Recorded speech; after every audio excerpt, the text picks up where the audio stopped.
ঝাঁপির জন্মদিনের অনুষ্ঠানে উৎসবের স্মৃতি ফিরে এলে উৎসব নিজ হাতে হার পরিয়ে দিল ঝাঁপিকে। হ্যাঁ বন্ধুরা, এমনটা হতে চলেছে আজকের পর্বে। বিস্তারিত জানতে ভিডিওটিতে লাইক দিয়ে চ্যানেলটিকে সাবস্ক্রাইব করে পুরো ভিডিওটি তোমরা দেখতে থাকো। গল্পের শুরুতে আমরা দেখতে পারবো স্কুলের প্রিন্সিপাল প্রচণ্ডে রেগে যায় কুকের লোকদের সাথে, আর বলতে লাগলো, আমি তো বারবার করে আপনাদেরকে সবার খাবারের কথা বলে দিয়েছি, তাহলে কি করে ওই ধানের সিঁড়ির সরকারের পেটে ফিশ বলটা চলে যায় সেটা বলুন তো। তখন ওর বলতে লাগলো, আমরা তো বুঝতে পারছি না, আমাদের মেনুতে তো ফিশ বল ছিলই না। ঝাঁপি তখন রীতিমতো চমকে যায়। প্রিন্সিপাল ম্যাম তখন বলতে লাগলো, আপনাদের মেনুতে যদি ফিশ বল না থাকে তাহলে ওটা কি করে এলো? তখনই ওই রান্নার কুক লোকটা বলতে লাগলো, আমি কিছুই বুঝতে পারছি না কি করে এটা সম্ভব হলো।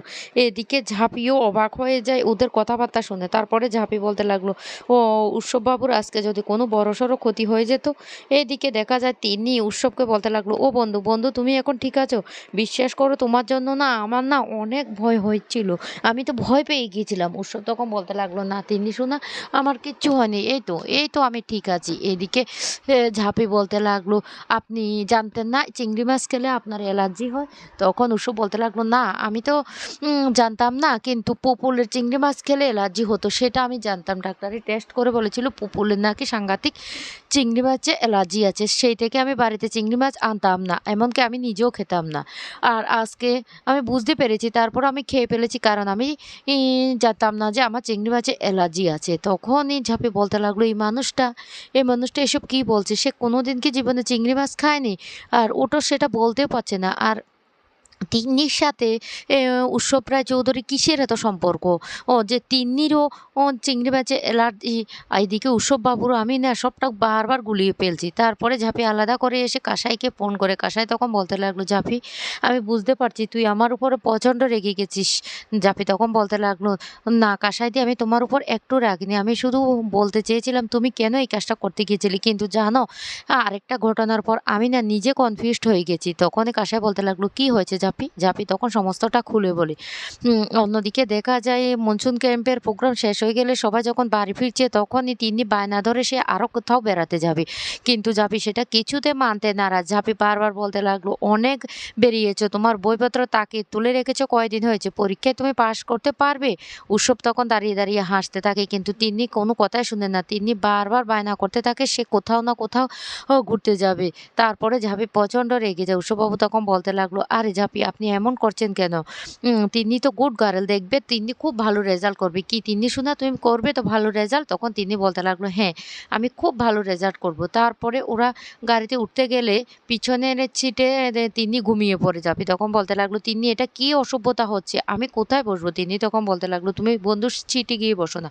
হ্যাঁ বন্ধুর সাথে সামনে গিয়ে বসো, আমি ঘুমিয়ে ঘুমিয়ে যাব। কিন্তু ঝাঁপি কিছুতে শুনতে চায় না। উৎসববাবু তখন মনে বলতে লাগলো, কেন এমনটা হচ্ছে বারবার, আমি তো কিছুই বুঝতে পারছি না কেন তিন্নি এমনটা করছে। ওদিকে ঝাঁপি প্রচণ্ড রেগে যায় তিন্নির উপরে, কিন্তু তিন্নি কিছুতে তার মাকে পিছনে বসতে দেবে না। তারপরে বাধ্য হয়ে ঝাঁপির সামনে বসে। উৎসববাবু তখন বলতে লাগলো, সিট বেল্টটা লাগিয়ে নিন।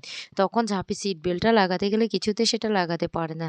উৎসব তখন বলতে লাগলো, এদিকে দিন, আমি লাগিয়ে দিচ্ছি বেল্টটা, না একটু সমস্যা আছে, সেই জন্য আমি লাগিয়ে দিই, আপনার যদি কোনো অসুবিধা না থাকে। এদিকে ঝাঁপি তো অবাক দৃষ্টিতে তাকিয়ে থাকে উৎসববাবুর দিকে, আর বলতে লাগলো, মা ছাড়া লোকে তুমি আমাকে কোন সত্যের মুখোমুখি করছো? আমি কেন বুঝতে পারছি না। আমার বারবার কেন মনে হচ্ছে এই মানুষটাই সেই মানুষটা, আ ও আমারই মানুষ, আমারই দ্বীপ। এই কথাগুলি ভাবতে থাকে। এদিকে উৎসববাবু বলতে লাগলো, আমি বুঝতে পারছি জাপির মনটা খারাপ হয়ে আছে। আর তখন সেই মুহূর্তে জাপির কাছে ফোন করে কাসাই। আর আর সেই খবরটা শোনার সাথে সাথে জাপি তো রীতিমতো ভয় পেয়ে যায়। উৎসববাবু তখন বলতে লাগলো, কি হয়েছে জাপি?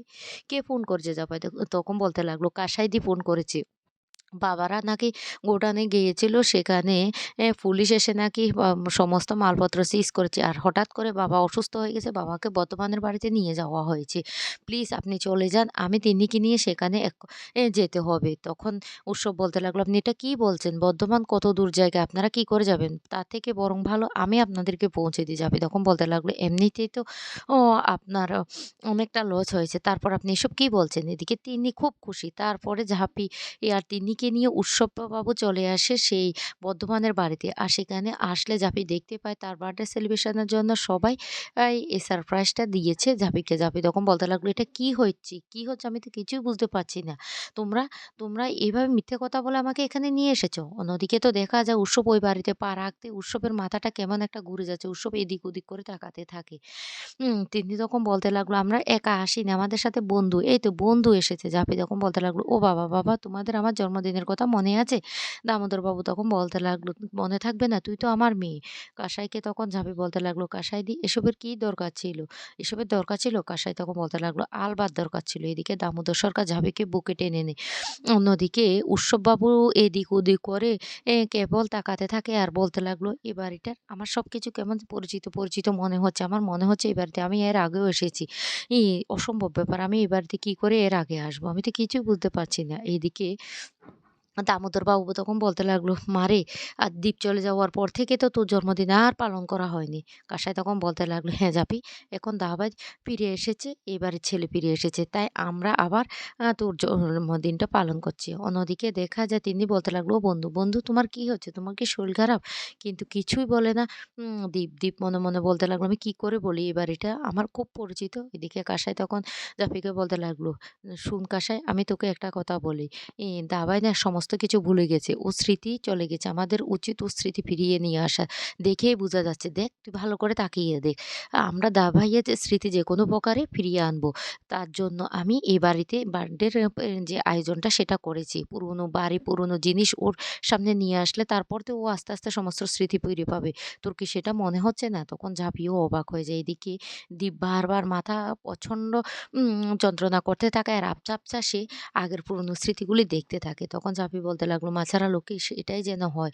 ও আমার যদি দ্বীপ হয় তাহলে ওর যেন সবকিছু স্মৃতি মনে আসে।" এদিকে কাসাই এসে বলতে লাগলো, "কি উৎসবদা তোমার কি এ বাড়িটা চেনা, চেনা মনে হচ্ছে?" তারপরে হঠাৎ করে উৎসবের সমস্ত কিছু মনে পড়ে যায়। এদিকে ঝাপির জন্মদিন উপলক্ষে ঋষভ ঝাপিকে তার মনের কথা বলার জন্য সেখানে চলে আসে। আর তখনই সেই মুহূর্তে উৎসবের সম্পূর্ণ স্মৃতি ফিরে আসলে উৎসব ঝাপির জন্য একটা হার নিয়ে আসে আর খুশি হয়ে জাপিকে সে হারটা পরিয়ে দেয়। খুশি হয়ে যায় তিনি সহ বাড়ির সবাই।